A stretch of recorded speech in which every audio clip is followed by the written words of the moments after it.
अब मैं तो इधर इसलिए बैठा था कि उधर से शुरुआत हो रही थी। अब इन्होंने मुझे फंसा दिया। मैं सोचा था ये लोग आंसर देंगे, उसी में से कुछ मिला जुला के दे दिया जाएगा आंसर। चलिए, तो मेरे हिसाब से बाल साहित्य और किशोर साहित्य में बहुत अंतर नहीं है, लेकिन किशोर साहित्य में भी, एक्चुअल में किशोर में भी कई स्टेजें होती हैं।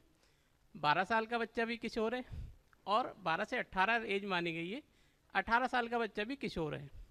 तो उसमें बहुत बड़ा अंतर हो जाता है। लेकिन ये जो लाइन होती है 9 से 12 13 साल की, उसको एक समान समझा जा सकता है। तो जो बाल साहित्य है उसमें बच्चों की समस्याएं कुछ अलग होती हैं, और किशोर में समस्याएं अलग होती हैं।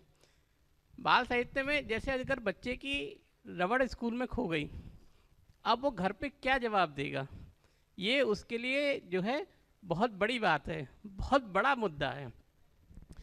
और किशोर के लिए अलग तरीके के मुद्दे हैं।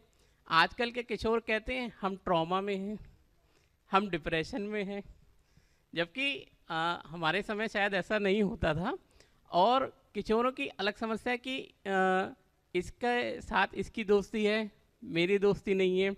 उसके शरीर में काफ़ी परिवर्तन हो रहे होते हैं, मानसिक अवस्था में परिवर्तन हो रहे होते हैं। किशोर को जो है तूफानी अवस्था कहा गया, किशोरावस्था को। और मैं तो शब्दों से भी जोड़ता हूँ चीज़ों को, तो मैं कहूँगा किशोर जो है उसके चारों ओर शोर मचता रहता है कि जो है इधर भी रास्ता है, उधर भी रास्ता है, किधर जाना है।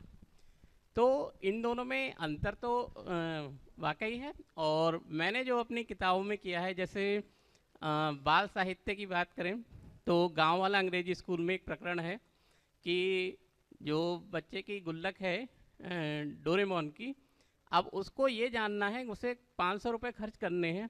अब उसे ये जानना है इसमें जो है कितने रुपए होंगे, कि इतने होंगे भी नहीं होंगे।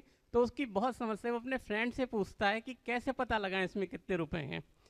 तो फ्रेंड्स उसके कहते हैं भाई अल्ट्रासाउंड करा लो, एक्सरे करा लो।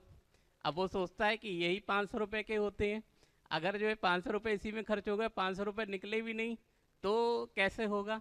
तो इस तरह की समस्याएं होती हैं बच्चों की।